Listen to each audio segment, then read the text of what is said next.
ICE Boston quickly takes down its next targets, including this illegal alien from Brazil who has an Interpol red notice for armed robbery.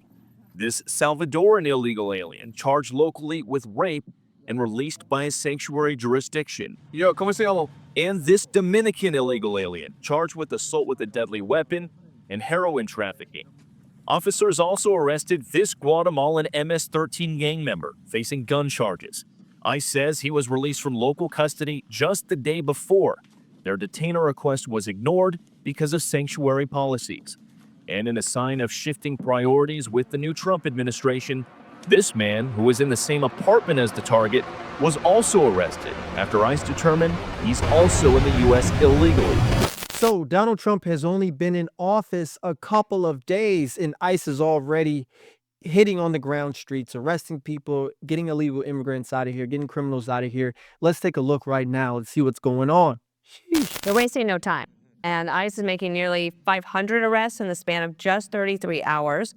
The New York Post cover, "The Iceman cometh." President Trump also signing more executive orders, including one designed to block illegal crossings. And he told Sean Hannity that Joe Biden's failed policies forced him to take swift action. Why would somebody say that open borders are good where jails and mental institutions from other countries and gang members right off the streets of the toughest cities in the world are being brought to the United States of America and emptied out into our country? Why would anybody that even likes, you don't have to love our country, you have to like it. Why would anybody that likes our country, the Democrats, allow that to happen? And even now, I watch them on television, they're trying to justify it. You can't justify it. So those ICE raids taking place in many parts of the country, including the sanctuary city of Boston. That's where Bill Malugin went on an exclusive right along with ICE, and Bill joins us now to tell us what he found and what he saw. Bill, good morning. Bill, good morning to you as well. In the early days of this new Trump administration, ICE officials tell me they're taking what they call a worst first approach, meaning they're going to target the worst of the worst criminal alien offenders first. Well, we were given exclusive access to join the elite ICE team right here in Boston as they go into sanctuary jurisdictions and enforce immigration law. Good morning, everyone. It's a frigid 5 degrees in the pre-dawn hours just outside of Boston, where this team of elite ICE officers is briefing on their targets for the day. We're going to be targeting some extremely violent offenders today. Within moments, the officers are on the move, with eyes on their first target. Looks like we got movement, target vehicle coming out. They quickly take him into custody. He's an MS-13 gang member wanted in El Salvador for aggravated murder.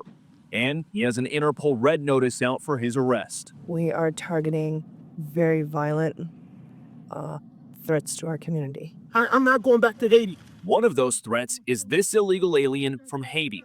ICE says he's a gang member with 17 criminal convictions in recent years. So, you feel me? Little Biden, forever, bro. Thank Obama for everything that he did for me, bro. ICE Boston quickly takes down its next targets, including this illegal alien from Brazil who has an Interpol red notice for armed robbery. This Salvadoran illegal alien charged locally with rape and released by a sanctuary jurisdiction. Yo, ¿cómo se llama? And this Dominican illegal alien charged with assault with a deadly weapon and heroin trafficking. Officers also arrested this Guatemalan MS-13 gang member facing gun charges. ICE says he was released from local custody just the day before. Their detainer request was ignored because of sanctuary policies. And in a sign of shifting priorities with the new Trump administration, this man, who was in the same apartment as the target, was also arrested after ICE determined he's also in the U.S. illegally. This is what ICE calls collateral. So you guys got your main target just now, but you got somebody else. What just happened? So our main target was released by a sanctuary jurisdiction, not honoring a detainer. That person was released back to the communities, and when we went to go find him, he's with somebody else who was previously removed from the United States. So he's going to go today too. And that is exactly what Border Czar Tom Homan has warned would happen. When we find the bad guy, he's probably with others that are in the United States illegally. They may not be a criminal priority, but we're not walking away from them. ICE Boston says they will continue to go into sanctuary jurisdictions and do their job. Today was a good day. Today we took several significant public safety threats out of our communities. Unfortunately, a lot were released by sanctuary policies, but we're here to tell the Commonwealth and the rest of the country that we're going to find them whether they're released or not. So, as we see in the video, ICE has made some major arrests in different parts of the city of Boston already and across the country. So, here's the breakdown. One of the arrests is previously a deported Honduran illegal immigrant who was picked up for raping a woman, as was said by the news anchor with holding a gun in her mouth. So, it's absolutely horrific things that are being done. The second arrest is a Haitian man who entered the U.S., was said back in 2023, a part of the Biden's administration flight mass parole program. So he's been arrested locally for sexual assault, and ICE just picked him up yesterday. So let me unpack what's going on and what this actually means. So what happens to these guys now is they're going to be deported back to their countries, for which countries that are cooperating with the U.S. at high percentages. So it could happen within a few days, few weeks, but when countries who don't want to be cooperative drag this out, it's going to take longer than what's expected. Could take months. So this is a highlighted problem, which was said by the news anchors as well, because of the sanctuary city's lack of cooperation with ICE, which causes a more deadly problem for ICE as far as danger. So how does Boston Sanctuary City essentially play a political role in all this? Well, Boston is a sanctuary city, so it doesn't work well with ICE. They don't honor the detainer request, as which was said, and they don't notify ICE when someone, for example, is being released from jail as a legal immigrant, which they're supposed to do.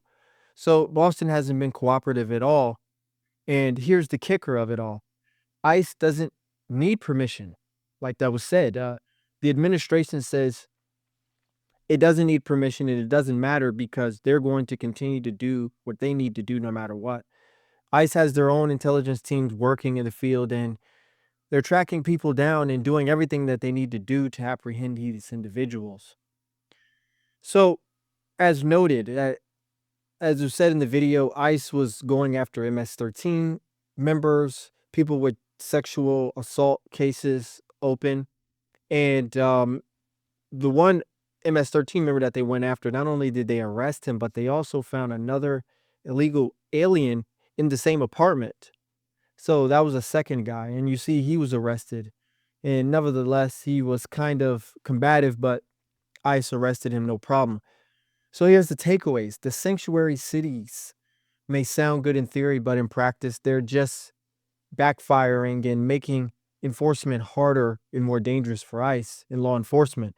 ICE has to work harder, spend more money, and risk more lives to do their job. And this is a pattern we can't ignore. So one thing that stood out during all of this is a lot of the crimes, again, ICE is dealing with are involving the high-risk individuals, which are sexual assault case. So it's unclear how consistent this trend will be moving forward, but they're definitely amongst the top priority. So definitely it's something that we'll pay attention to. So here's some of the final thoughts, right? So this isn't just about arrest in Boston. It's all the sanctuary cities who don't want to take cooperation are going to make it hard for ICE to do their job. But no matter what, ICE is still going to continue to do their job and continue to do it well. So when local governments refuse to cooperate, ICE is still going to force to go in there and play the cat and mouse game and make the arrest that's needed. So I'll keep you guys up to date on more developments, but for now, this is another example of why we need serious conversations about the policy impacts to resources and the justice, because this is much needed. As we see, one of the Haitian guys comes from the Biden administration and he's back in here committing crimes. He will be deported immediately. So without further ado, hope you enjoyed that video. I'm Mr. Rembrandt and this is Mr. Rembrandt. See you on the next video.